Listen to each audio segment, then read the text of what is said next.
그러면 이재명 이재명 시대. 시대. 야, 그렇지. 어느 정도 습관이 돼. 대선 끝나면 완벽해질라나? 자, 어제 이재명 후보가 한 말이 저는 꽂혀요. 압도적 승리가 아닌 압도적 응징의 날로 만들자. 저거 중요한 거예요.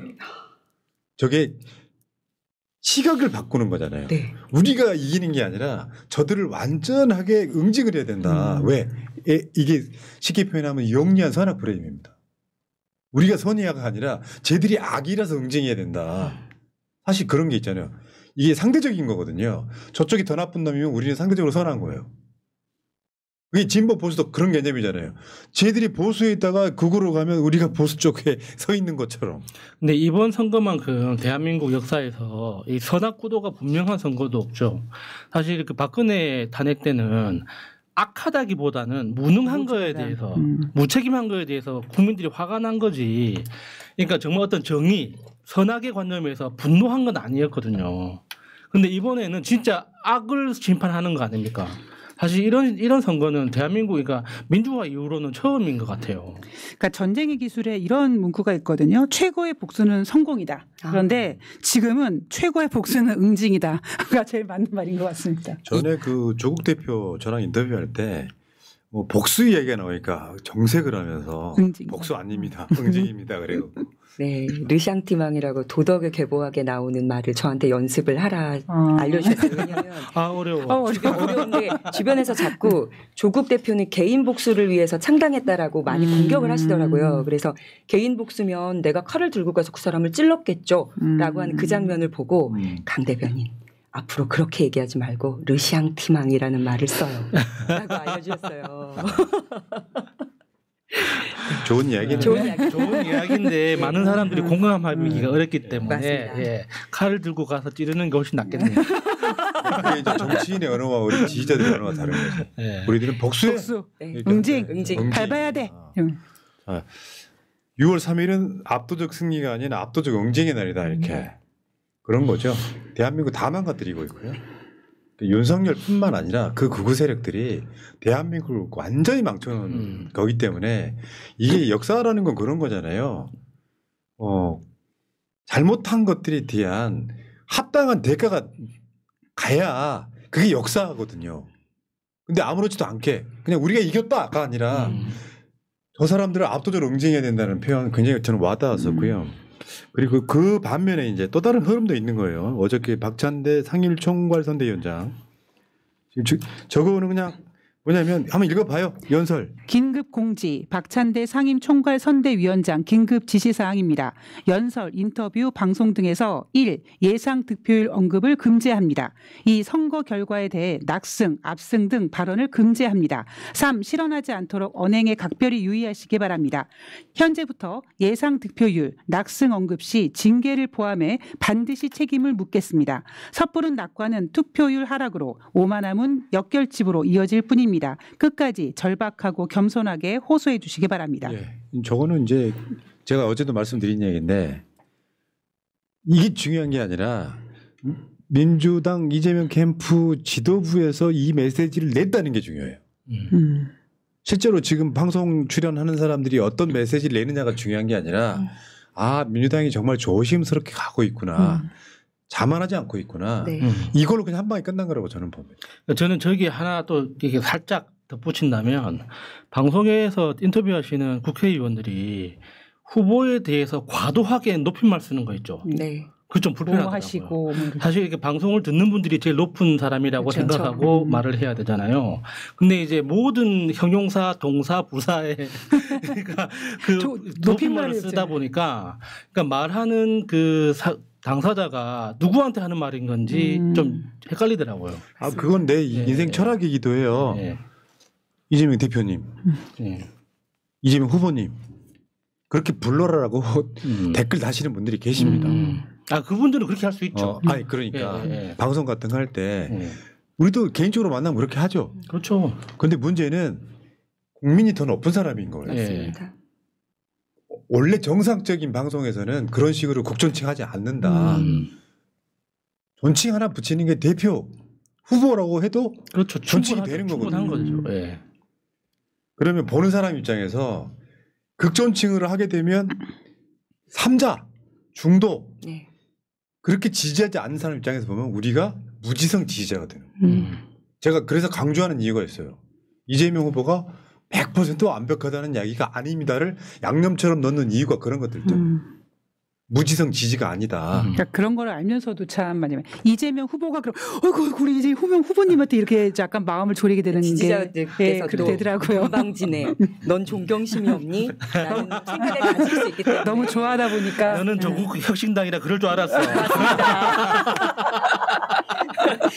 본색을 드러내는구나. 이렇게. 아 근데 조국혁신당에서도 우리의 후보는 이재명입니다 했잖아. 네. 얘네 후보야. 저희 거죠. 참, 네. 네. 알겠습니다. 어쨌건 간에 그런 거죠. 최대한 객관적인 모습을 보이려고 하는 행위이기 때문에 좋아하지 않는다 한다 뭐 그런 차원의 문제가 아니라는 말씀드리고요. 나는 어저께 꽂혔던 것 중에 지금 우리 방송 초반에 김민석 수석 최고위원의 TV 연설이 있어요. 예. 거기에 나온 것 중에 제일 꽂혔던 게 저 말입니다. 이재명은 민주당이 배출한 첫 TK 출신 대통령이 될 것이다. 와. 난 저 말이 엄청 꽂혔어. 당연한 거였는데도 불구하고. 예. 자, TK 출신 대통령 한번 호명을 한번 해보겠습니다. 박정희, 전두환, 노태우, 아 그렇구나. 박근혜, 이명박 5명이 TK 출신이에요. 근데 민주당에서는 첫 번째 대통령이 되는 거잖아요. 근데 이것도 뭐냐면 우리 쪽 3명 대통령 있잖아요. 이 대통령 중에 김대중을 제외하고 노무현 문재인 대통령은 PK 출신입니다. 네. 부울경 출신이라고. 네. 그러니까 이게 어떤 의미를 갖는지 곰곰이 생각을 해보니까 잠이 소름 안 오는 돋네요. 거야. 예. 진짜? 원래 다 쓰잖아. 소름 돋아요. 서로 하는 거예요. 왜냐하면 재임 기간 잘해버리면 우리의 약간 미지의 영역으로 남아있던 그 지역이 생각이 제메이가 남이가가 실제로 이제 실현되는 거예요. 예. 그러면 사실 거기가 완전 개척되는 거거든요. 야, 생각해보니까 사람 심리가 내가 그랬지. 우리나라 국민의 80%는 기회주의자라고. 예. 나 그냥 이재명 싫어 했는데 찍지도 않았어. 근데 대통령이 됐어. 근데 너무 잘하는 거야. 아 그렇지. 제메이가 남이가? 그러면은 이제 안동에서 차별금지법 찬성하는 거예요? 근데 그쪽이 되면 그렇게 해서 이제 아니까 민주주의라는 게 50%만 넘으면 이기는 거잖아요. 그렇죠. 예. 그런 면에서 보면 TK가 배출한 첫 민주당 출신 대통령이라는 그게 되게 소름 끼치더라고요. 그러니까 김대중 대통령이나 저긴 또 골 때리는 게 TK하고 PK하고 서로 지역 감정 있잖아. 전라남북도처럼 네, 하나가 되는 게 그렇죠. 아니라. 상도 하도라고 서로 이제 좀 무시하는 그런 게 그러니까 있죠. 노무현 문재인은 저 부산 사람이라고 안 찍어준 거예요. 근데 이제 그래? 그러면 우리가 TK 출신 후보 4개 지금 안 찍을 수 있다니까. 5년 동안 잘해버리면요. 그쪽 완전히 함락돼요. 그런 거지 뭐. 그러니까 그 지금 시대가 요구하는 인물이라는 이게 굉장히 추상적인 거잖아요.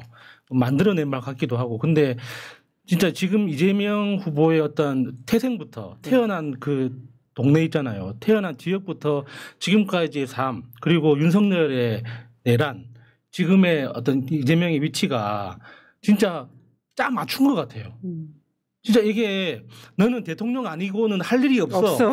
라고 이렇게 뭔가 짜 맞춘 것 같아가지고 볼 때마다 신기한 느낌이 듭니다. 죽지 않고 살면 예. 대한민국을 위해서 큰 일을 할 예. 것이다. 이런 그러니까 저는 이 김민석 의원님의 이 담화가 되게 소름 돋았던 분야가 어떤 부분이냐면 저는 정치를 잘 몰랐을 때 이재명이라는 인물에 대해서 그냥 성남시장, 경기도지사 그런 경기도지사가 대통령이 되는 그러니까 어디 보면 지역을 별로 좋아하진 않는데 지역을 이렇게 막 나누고 그걸 좋아하진 않지만 갑자기 PK 출신의 대통령, TK 출신의 대통령이 된다 그러니까 뭔가 고향의 품에 이렇게 딱 안기는 듯한 그런 느낌이 좀 들어서 좀 마음이 좀 네. 쨍하네요. 맞죠. 네. 제메이가? 남이가. 네.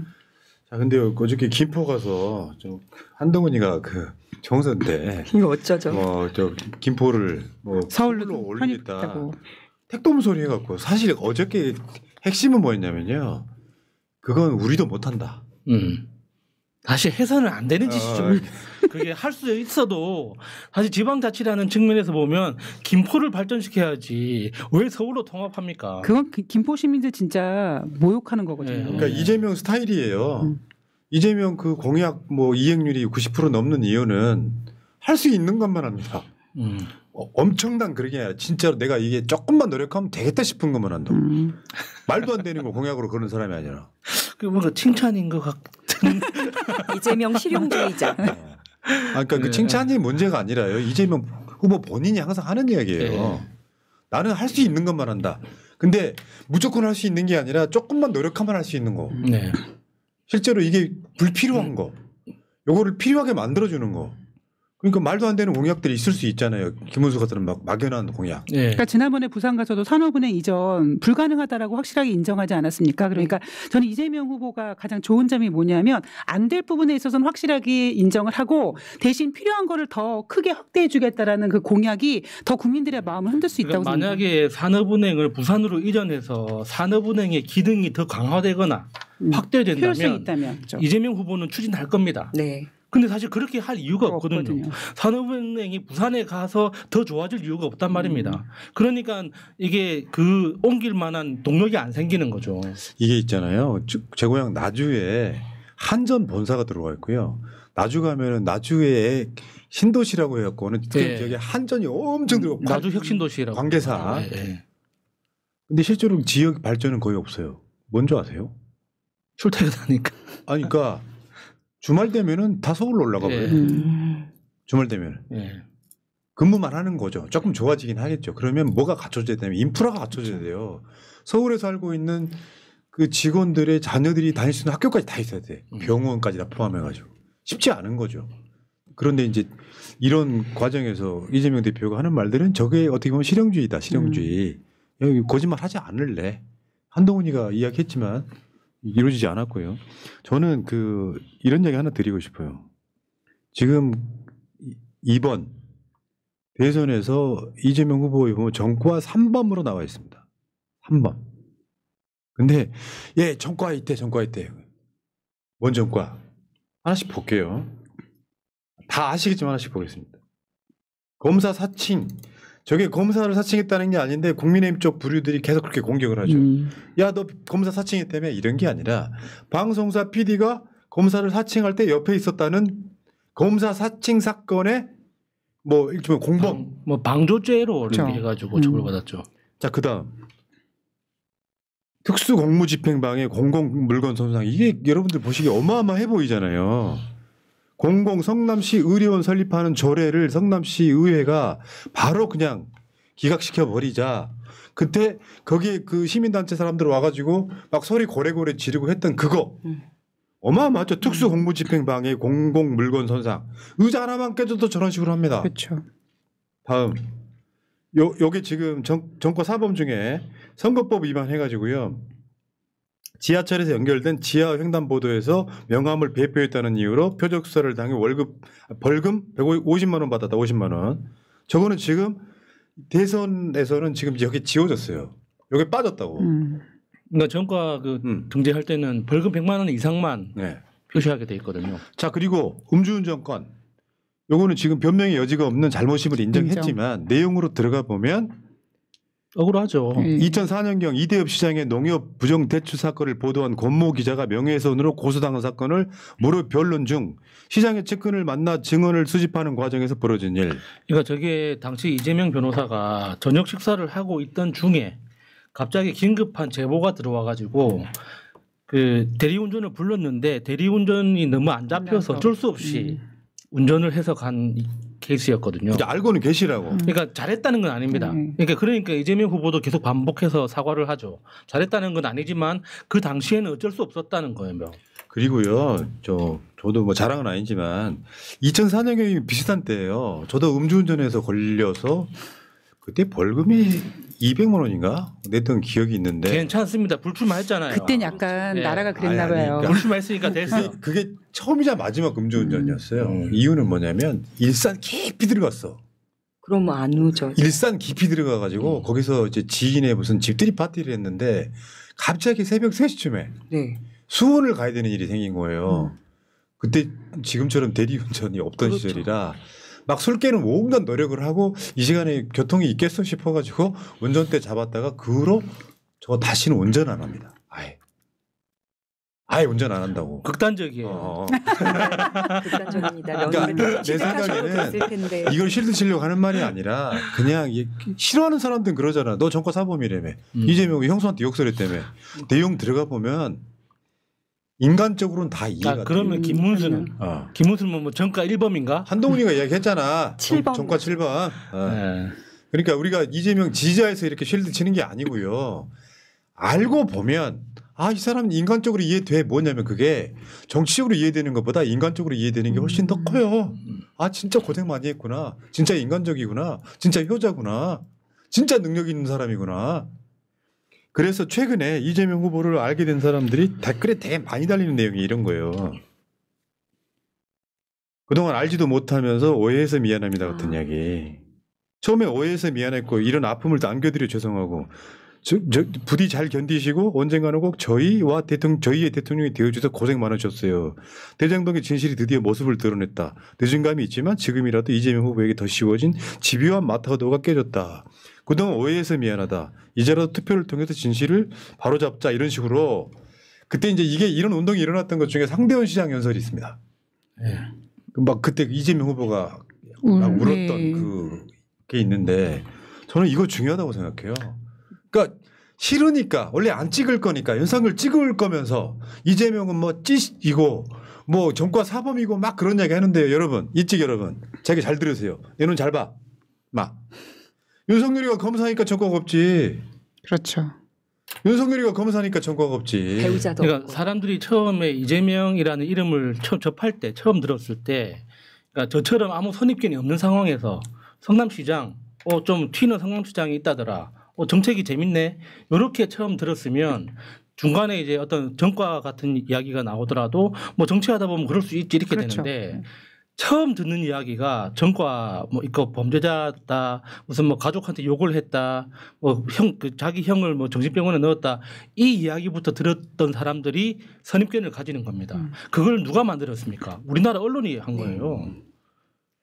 고단하고 가난한 소년공이 이제 저도 이제 아들이 있다 보니까 이재명 후보의 옛 사진을 보면 감정이입이 돼요. 그러니까 저보다 나이가 많은 후보지만 내 아들이 만약에 내가 뭔가를 지원을 하지 못해서 저런 삶을 산다면 하면 그때부터 마음이 이제 무너져 내린 거 엄마의 마음으로. 그렇죠.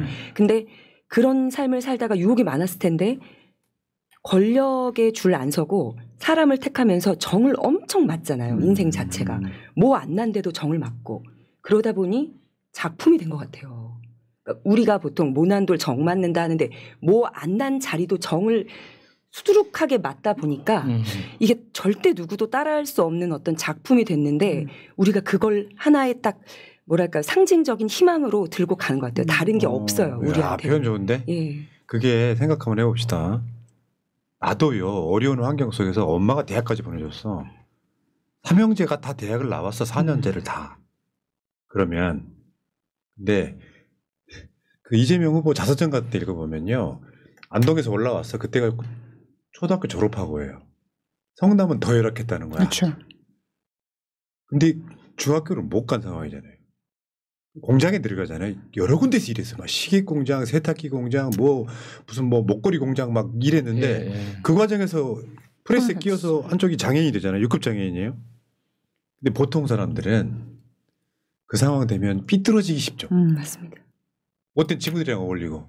근데 그 과정에서도 검정고시로 중학교, 고등학교를 패스했다는 것. 환경이 좋지가 않잖아요. 진짜 주경야도가 한 걸 거 아니야. 그리고 대학을 들어갔는데 여러분 정확히 잘 아실지 모르겠지만 졸업하던 애 사법시험 합격해요. 굉장히 머리가 좋은 사람이에요. 그런데 판검사가 된 게 아니라 성적이 좋았기 때문에 나 성남으로 내려갈래. 성남으로 내가서 시민운동하면요 돈 못 벌어요. 그때 지난 대선 때 관련돼 있는 분들 우리 인터뷰 많이 했잖아요. 예. 그런데 시민운동 하다가 뭘 하려고 했냐면은 성남시 의료원을 만들고 싶은 거야. 왜? 가장 가까운 종합병원이 인천에 있는 거예요.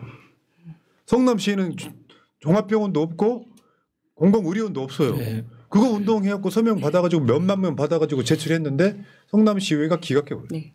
이 과정에서 또 노무현 대통령 이야기를 해야 되는데 이재명 당시 사법연수원 학생이 그러니까 변호사를 택할 수 있었던 용기를 준 사람이 노무현 당시 변호사죠. 그러니까 노무현 변호사가 이제 이재명 후보가 그 당시에 사법연수원에서 노동법 연구회를 만들었잖아요. 그러니까 노동법 연구회는 인기가 없는 분야입니다. 노동법은. 그래서 이거는 돈이 안 되기 때문에. 그런데 그걸 노동법 연구회를 만들면서도 고민이 많았죠. 판사를 해야 되는지, 검사를 해야 되는지, 변호사를 해야 되는지. 마음속으로는 변호사를 하고 싶었지만 그 당시 20대 초반의 청년이 변호사 자격증을 가지고 나간들 무슨 돈을 벌겠습니까? 그러니까 그걸 걱정하고 있던 찰나에 노무현 변호사가 강연을 와가지고 변호사는 절대 굶지 않는다. 걱정하지 마라. 하고 싶은 데 해도 된다. 용기를 딱 줘가지고 그 말을 듣고 이재명 변호사가 그래. 그렇다면 나는 변호사 하겠다. 나와가지고 이제 고생 엄청나게 했죠. 자, 그래요. 알고 이런 얘기만 해도 한 몇 시간 하겠죠. 그래서 최근에 김상우 의원도 그런 얘기했어요. 입당한 오해해서 미안하다. 존경하게 됐다. 그러니까 그 사람이 싫어가지고 악마만 시키면은 그 사람 알고 싶어하지 않잖아요. 몰라 이재명 정권 사범이라며. 들어가서 보면 음주운전 같은 거 잘못한 건 맞지만 아니 왜냐하면 이건 실드를 못 쳐 우리 입장에서 음주운전 잘했다는 게 아니니까. 맞지만 이해는 되잖아요. 그럼 된 거예요. 자, 근데 오늘 나온 15,000명짜리 자동응답 여론조사 잠깐만 보겠습니다. 얘네들이요. 제가 그 엊그저께부터 알려드리고 있는 거 있잖아요. 여론조사 스킬. 랜덤입니다 해놓고 1번 김문수, 2번 이준석, 3번 이재명 스킬을 써가지고 막 올려. 서울에서 막 뒤집었대. 아 근데 진짜 랜덤인가 보고 했더니 계속 똑같은 수로 나오는 거야. 1번 김문수, 2번 이준석, 3번 이재명. 자, 근데 여론조사 꽃이 지금 15,000명짜리 돌린 거예요. 그러니까 일반 스케일이 다르지. 이재명 52.3, 김문수 35.1, 이준석 9.0. 이준석이는 지금 미칠 거야. 10% 넘어야 되거든요. 제발 하고 있겠죠. 그리고 밑에 보시면요. 지역별로 잠깐만 저거 땡겨주시면 더 좋을 텐데. 지역별로, 권역별로 뭐 서울에서 김문수가 이재명을 이겼다. 다 거짓말입니다. 아까 말한 그런 스킬이에요.